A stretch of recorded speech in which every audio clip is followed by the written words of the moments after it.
All right, here we are with our garden. We got an update here. We got a couple updates. Number one, we got a summer squash sprout right there. Number two, we got something that keeps digging right there. It doesn't pull any plants. It's just digging. So here's what we've done for tonight. You can see it right there in the corner. There's one of my blink cameras, which is shooting right to where 2 nights in a row, they've dug a hole right there.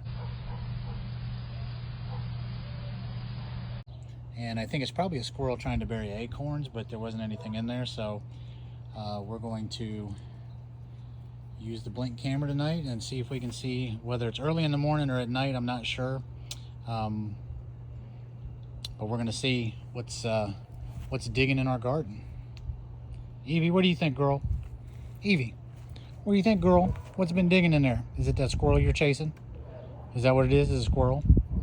Anyway, we'll see what's going on here.